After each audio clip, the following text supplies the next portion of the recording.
As you might have noticed is that we have seat belts in every seat, so I would like you to use them today. It's the law in Iceland. I would like to begin with introducing myself and the driver. And the driver, he's an Icelander. His name is Örvar. Örvar. Well, that's quite easy to pronounce. We have some names which are more difficult to pronounce, even. My name is Marco. Then the weather forecast for today is sometimes maybe a little bit of rain, a little bit drizzle, sometimes a little bit sunshine, like we have now, caused by the sinking of the valley. It doesn't sink evenly, so some regions sink more than others.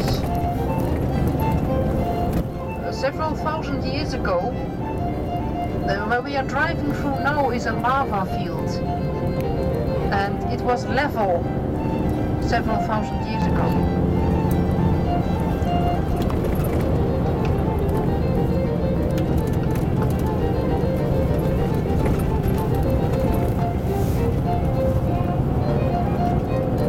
When Parliament met here,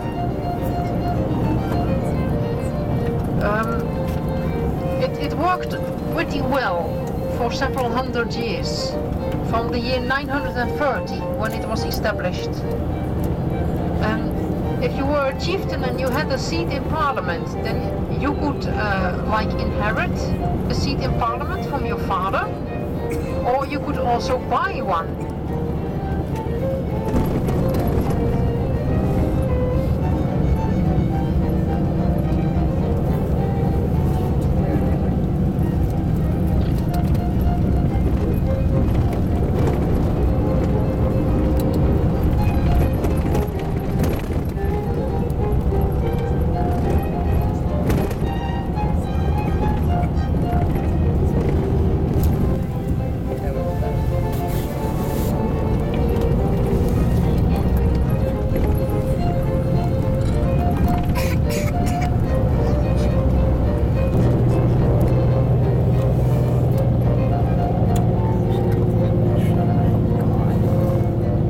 On your left you can see some Icelandic sheep,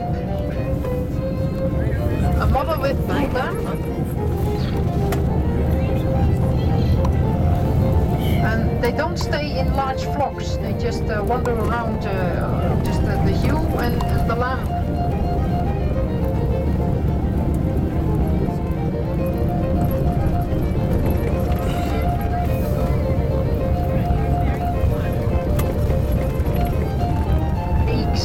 Toads, frogs, moles, no rabbits, no hares,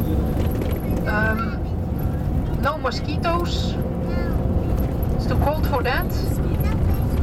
So you can sleep very well in the summertime with just all your windows open. No problems with the mosquitoes. It's this system. When the children were needed at home to work on the farm in the summertime.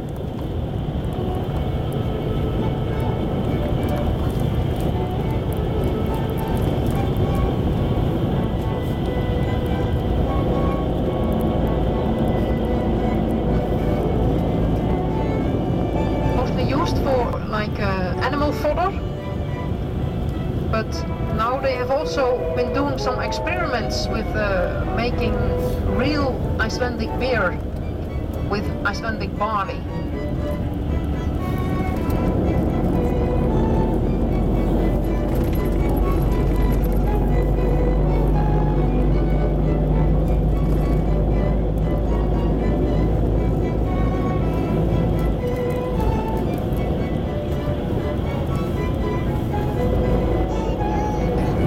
Over the highlands of Iceland in the summertime, and they end here in the south. So possible to go on a vacation over here and go on horseback for a week or something and cross the highlands.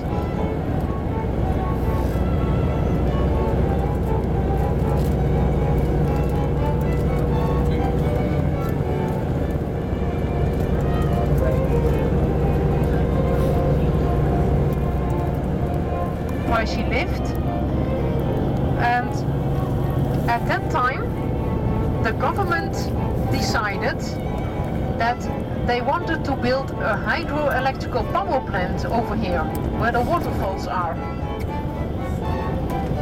Now also the people at the beginning of the 20th century, the people then also thought that this was a very beautiful waterfall, and they were very much against it. She protested, and she walked all the way to Reykjavik, where the parliament was gathering, to protest the plans of building this hydroelectrical power plant. And here it comes together with the water from that we saw just at the golden waterfalls, the more muddy water, and it blends over here. And you can see the difference in the color of the water.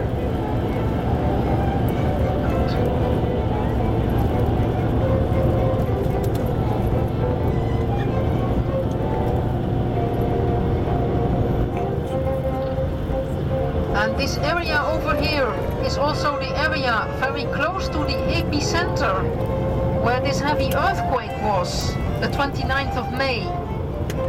And if you take a look on your right hand side, you can see all the big boulders, the big rocks.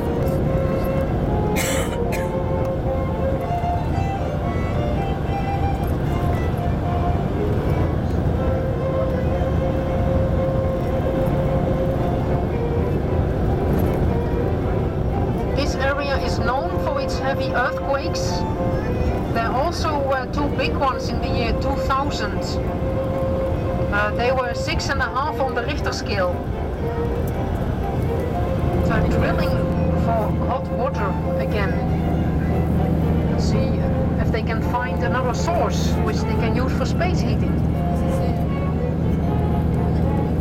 They very often change location and also the amount of hot water, the hot springs, when there is a heavy earthquake.